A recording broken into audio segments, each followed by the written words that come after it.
Bonjour à tous, alors je suis très content de vous retrouver aujourd'hui pour une nouvelle vidéo concernant l'étude du dipôle condensateur et plus précisément l'évolution de la charge électrique dans un condensateur. Donc au cours de cette vidéo, on va déjà réaliser des rappels sur ce qu'est le dipôle condensateur et puis ensuite, au travers d'un petit exercice assez classique, on pourra revoir différentes lois des circuits électriques qui sont vues depuis le niveau de la seconde. Ensuite, étudier ce que c'est qu'une équation différentielle et en quoi c'est intéressant dans notre exemple. Donc d'une part, établir l'équation différentielle, puis résoudre l'équation différentielle. Et pour ça, on aura besoin de rappels sur la fonction exponentielle, notamment sa dérivation. Alors dans sa forme la plus simple, un condensateur, c'est un dipôle électrique constitué de deux armatures souvent en métal, deux armatures conductrices qui sont séparées par un isolant. Donc ça peut être de l'air, du verre, une matière plastique. Et c'est pour ça que sur les schémas normalisés, le dipôle condensateur est représenté par ces deux barres verticales séparées par un espace vide. Alors bien souvent, en fait, les deux parties conductrices sont recroquevillées l'une sur l'autre à la manière d'un escargot, si bien qu'ensuite dans les circuits, les condensateurs peuvent revêtir de multiples aspects, avoir différentes formes et tailles. Voilà quelques exemples qui apparaissent à l'écran. Alors quelques applications des condensateurs. Donc c'est un dipôle d'utilisation très courante. On le rencontre dans la plupart des cartes électroniques, donc carte électronique, carte mère, carte vidéo d'ordinateur, carte électronique de chaîne Hi-Fi. On va le rencontrer également dans les défibrillateurs cardiaques, On peut voir à l'écran les deux armatures du condensateur. On trouve également des condensateurs dans ce qu'on appelle les supercondensateurs. Donc il s'agit de dispositifs de stockage d'énergie électrique qui commencent à être utilisés comme mode d'alimentation de certains véhicules. Donc là, il y a un exemple dans la ville de Nice qui utilise pour certaines lignes de bus des bus disposant de supercondensateurs en lieu et place des batteries traditionnelles. Donc c'est en plein développement actuellement, pour l'instant l'autonomie est assez faible, mais il y a des perspectives assez intéressantes là-dessus. Et puis une autre utilisation des condensateurs, c'est dans les flashs d'appareils photo. Donc le condensateur, c'est un dispositif qui peut accumuler des charges électriques et ensuite restituer ça et produire ainsi des courants électriques assez intenses, permettant donc d'obtenir des lumières très puissantes. Et donc le défibrillateur dont on a parlé, c'est un autre exemple où on a dans un premier temps chargé le condensateur et puis dans un second temps on effectue la décharge. Donc on effectue la décharge dans le corps du patient et c'est ce qui permet de resynchroniser toutes les cellules du cœur lorsque le cœur est en fibrillation. Voilà, donc on observe ici à l'écran deux cycles de charge et de décharge du condensateur. Alors on va faire un point maintenant sur l'exercice dont je vous ai parlé. Donc il s'agit d'un circuit électrique qui comporte un condensateur, on le voit ici avec les deux armatures, condensateur de capacité C égale 70 nanofarad, et qui est alimenté par un générateur idéal de tension, donc de tension E égale 6 volts. On voit que dans le circuit, il y a également un conducteur ohmique de résistance R et un interrupteur K, et il y a un dispositif qui a permis de mesurer la charge électrique au cours de l'évolution temporelle du phénomène, donc à partir du moment où on abaisse la barre de l'interrupteur. Alors vous voyez que dès que j'abaisse la barre de l'interrupteur, il y a un courant qui peut circuler dans le circuit, au moins provisoirement, et c'est pour ça que j'ai schématisé ça par la flèche I. Alors l'exercice se propose de déterminer laquelle des deux armatures A ou B possède la charge électrique Q dont l'évolution a été représentée ici. Ensuite, en utilisant différentes lois des circuits qu'on rappellera, montrer que cette charge Q vérifie une équation différentielle, que j'ai indiquée là. Et ensuite, l'exercice propose une famille de fonctions qui serait susceptible d'être solution de l'équation différentielle à la condition que A et B prennent certaines valeurs bien précises que l'on va voir juste après. Alors à la question laquelle des deux armatures porte la charge Q, eh bien, on peut constater que sur le graphique, la charge ne prend que des valeurs positives au cours du temps. et on s'aperçoit que c'est l'armature B qui est reliée au pôle positif du générateur, si bien que dès que le courant va pouvoir circuler, la borne plus du générateur peut attirer les électrons qui étaient sur cette plaque-là, donc cette plaque va se charger positivement, et réciproquement, par la borne négative du générateur, des électrons peuvent être libérés qui vont venir s'accumuler sur l'autre armature, l'armature A. Donc tout cela étant dit, eh bien, c'est l'armature B qui porte la charge Q qui est étudiée dans cet exercice. Deuxième question, en utilisant les lois des circuits, montrez que Q vérifie l'équation différentielle suivante, donc dérivée de la fonction Q, dérivée temporelle, plus Q divisé par RC égale E sur R. Alors on va remobiliser différentes lois. Première loi très souvent utilisée, la loi des mailles. Donc à partir d'un certain point du circuit, j'ai appelé ça le point D comme point de départ, on va tourner dans un sens.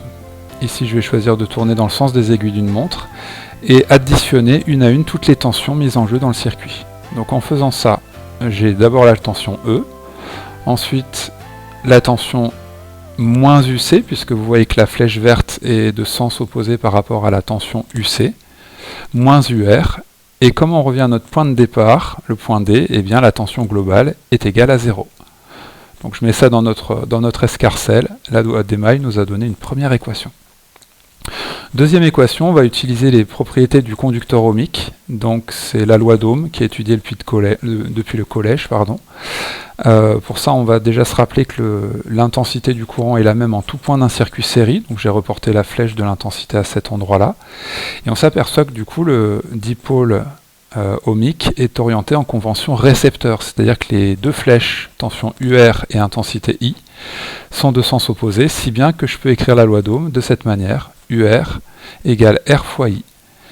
Si les flèches avaient été de même signe, eh bien, il aurait fallu adjoindre un signe moins ici. On aurait été en convention générateur, ce qui n'est pas le cas ici. Deuxième équation que je peux mettre dans notre escarcelle. Troisième équation, on va s'intéresser au dipôle condensateur. Donc une première relation qui est la relation entre la charge électrique accumulée et l'intensité du courant qui traverse le dipôle. Donc il s'agit de la relation charge-intensité, et par définition, l'intensité c'est un débit de charge.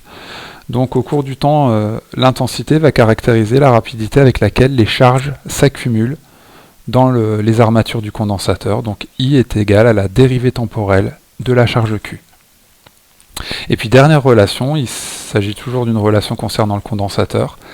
La charge électrique accumulée est proportionnelle à la tension. Et le coefficient de proportionnalité n'est autre que la capacité C du condensateur. Donc Q égale C fois UC. Tout cela étant dit, on voit qu'on a un jeu d'équations avec des inconnus. La tension E, elle est connue, c'est 6 volts. La résistance était connue également, la capacité C également. Cependant, la tension UC, la tension UR, l'intensité I et la charge Q sont 4 grandeurs qui sont des inconnus de ce problème-là. Et comme on a 4 équations, normalement c'est soluble. Alors pour trouver l'équation différentielle, on peut par exemple mixer les deux équations du milieu. On obtient UR égale R dQ sur dt. Puis avec la loi des mailles, incorporer la tension UR dans la loi des mailles, j'obtiens cette expression-là. Et en combinant avec la relation charge-tension, je vois que UC peut être remplacé par Q sur C, et je n'aurai plus qu'une seule inconnue dans l'équation, à savoir la charge Q. Voilà, et puis en réajustant petit à petit, on obtient bien l'équation différentielle qui était demandée dans l'exercice. Voilà, donc la suite de l'exercice proposait une expression de la fonction Q de t avec des coefficients petit a et petit b qu'il fallait déterminer. Et donc il faut que l'expression respecte l'équation différentielle, donc ça va donner une condition qui permettra ensuite de trouver l'expression exacte de la fonction Q qui est vraiment solution. Alors il faut se rappeler de ce que c'est qu'une équation différentielle. En terminale, c'est un peu le début. Donc vous avez déjà étudié des équations un peu traditionnelles. Par exemple là on a une équation du second degré. Dans ces équations-là, les solutions, ce sont certaines valeurs de la variable ou de l'inconnu, qui est souvent notée x. Donc là, pour une équation du second degré, on peut souvent avoir deux solutions réelles. Ici, c'est 1 tiers et 1. Dans une équation différentielle, l'inconnu, ce n'est pas une variable. L'inconnu, c'est une fonction. Et donc, c'est une fonction qui doit respecter cette équation. Donc, dans cette équation, souvent, il y a des dérivées. Ça peut être la dérivée première f', ça peut être une dérivée seconde f seconde, et la fonction également qui est présente. Et donc, on doit rechercher quelles sont les fonctions qui une fois qu'elles sont dérivées et une fois qu'on a effectué cette opération, sont bien égales à 0 par exemple, ou à d'autres valeurs, ou à d'autres fonctions. Donc dans l'exemple très simple qui a été choisi ici, on veut une fonction qui soit égale à sa dérivée. Hein, c'est-à-dire f'-f égale 0, c'est pareil que f' égale f. Donc il y a une seule fonction qui respecte ça, c'est la fonction exponentielle. Puisque la dérivée de la fonction exponentielle, c'est également la fonction exponentielle. Donc en dérivant, on aura bien exponentielle x moins exponentielle x égale 0. Alors on va voir d'autres exemples. Alors on s'aperçoit que dans l'expression proposée pour la charge Q, c'est pas exponentielle de x, c'est exponentielle de t, donc la variable c'est le temps, mais on a également des coefficients constants, donc la résistance et la capacité C du condensateur qui sont des coefficients constants. Donc il va falloir pouvoir dériver une fonction du type exponentielle k fois x, avec k qui est un nombre réel constant. Donc la dérivée de cette fonction-là, c'est k fois exponentielle kx. Donc il faut bien identifier quel est le terme constant devant la variable et le faire apparaître dans la dérivée devant l'exponentielle. Donc avec cet exemple-là, fx égale 5 exponentielle 2x plus 4, on a une somme. Hein. Cependant, la dérivée du nombre 4, c'est égal à 0. Dérivée d'une constante, c'est égal à 0. Et donc la dérivée globale de cette fonction, ça sera égal à la dérivée de ce terme-là. On identifie bien le terme constant devant la variable. Ici, c'est le coefficient 2. Et il va apparaître, une fois qu'on a dérivé, à cet endroit-là. Et tout calcul fait après simplification, et notamment le fait qu'il y ait le coefficient 5 qui était présent dans la fonction de départ, on obtient que la dérivée f' de x, c'est 10 exponentielle 2x. Lorsque je veux dériver cette fois-ci l'expression proposée pour la charge Q, on a là encore une somme, mais le terme a qui est constant, lorsqu'on le dérive, on obtient 0. La variable ici est le temps, et je peux réécrire l'expression comme étant a plus b exponentielle moins 1 sur rc, qui est un terme constant, qui est similaire au coefficient k qu'on avait ici. Et lorsque je dérive, je le fais apparaître du coup devant l'exponentielle. Et tout calcul fait, je trouve que la dérivée temporelle de la charge Q, c'est moins b sur rc exponentielle moins t sur rc. Alors, j'ai réécrit ici la dérivée que nous venons de calculer, j'ai réécrit l'expression proposée par l'exercice, et ensuite, il faut que la fonction proposée respecte l'équation différentielle. Donc la fonction, elle va être solution à la condition qu'on ait bien ça qui soit respecté. Je remplace les termes rouges par l'expression de la dérivée, les termes en vert par l'expression de la fonction. Et en réarrangeant, petit à petit, je vois qu'il faut, pour que la fonction soit solution de l'équation différentielle, il faut que la constante petit a soit égale à c fois e. Alors si ça allait trop vite, vous n'hésitez pas à retourner en arrière et à faire pause. On a une première condition qui doit être respectée, et donc j'ai remplacé ici le coefficient a proposé par l'exercice par c fois e. Ensuite, on peut utiliser les conditions initiales, c'est assez classique en physique, pour trouver d'autres constantes d'intégration. Donc ici, on va faire valoir que la charge électrique à l'instant initial doit être égale à 0. D'un autre côté, j'exprime la charge Q à l'instant initial t égale 0. La fonction exponentielle, lorsque la variable est égale à 0, est égale à 1, et j'obtiens que 0 égale CE plus B. C'est-à-dire que B doit être égal à moins CE.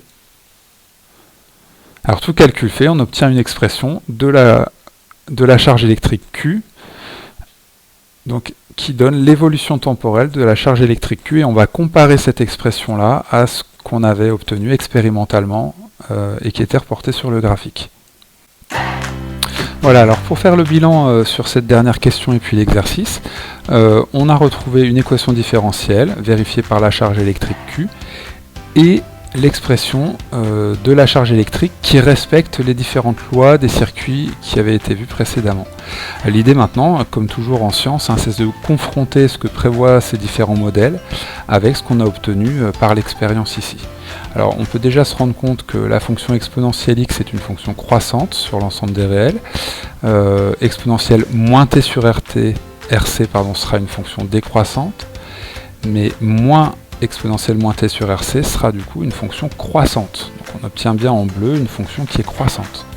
Deuxième chose qu'on peut vérifier, c'est que la fonction prend bien une valeur égale à 0 pour l'instant initial, puisque physiquement parlant le condensateur était bien déchargé au départ, au début de l'expérience, et l'expression de la fonction doit respecter cela.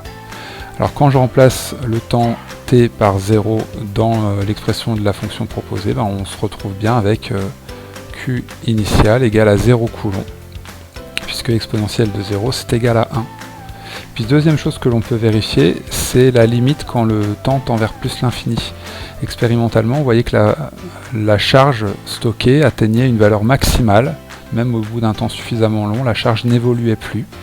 Et cette fonction proposée respecte bien ça, puisque la fonction exponentielle tend vers 0 en moins l'infini. Donc quand le temps devient très grand ici, l'argument de l'exponentielle tend vers moins l'infini, et l'exponentielle elle-même tend vers 0. Si bien qu'au final, la charge électrique tend vers la valeur C fois E. C c'était 70 nanofarad, donc il y a bien le coefficient 10-9 ici. Ce qui me donne tout calcul fait, 0,42 microcoulomb, valeur qu'on retrouve bien en plus l'infini lorsque le temps devient très grand. Donc il y a une asymptote horizontale. On voit que la valeur ici, sur l'axe des ordonnées, est très proche de 0,42 microcoulomb. En résumé, au cours de cette vidéo, nous avons effectué différents types de rappels concernant le dipôle condensateur ainsi que les lois des circuits électriques. Et l'objectif principal était de pouvoir établir et résoudre une équation différentielle. Donc la vidéo proposait une première initiation aux équations différentielles. Il faut savoir qu'au niveau licence 1, on vous demandera de connaître les solutions générales de différents types d'équations différentielles. La plupart du temps, ces équations différentielles font appel à la fonction exponentielle, qui peut être solution de certaines d'entre elles. Et donc nous avons également effectué des rappels sur cette fonction. Alors ce qu'on a observé là, c'est le phénomène de charge du condensateur. Mais le condensateur, souvent, il est utilisé dans un premier temps pour stocker de l'énergie, et puis dans un second temps pour rendre cette énergie. Dans le cas du défibrillateur, par exemple, cette énergie stockée, elle peut être restituée comme on l'avait vu. Et ce qui va être intéressant, c'est la rapidité avec laquelle ces phénomènes vont s'opérer. Alors vous voyez que le défibrillateur, il faut faire attention. Si c'est mal utilisé et que les personnes ne s'écartent pas du patient, ça peut être assez dangereux. Voilà, donc dans une prochaine vidéo, on pourra étudier justement l'évolution temporelle de manière plus fine. En attendant, je vous remercie pour votre attention et je vous dis à très bientôt. Au revoir.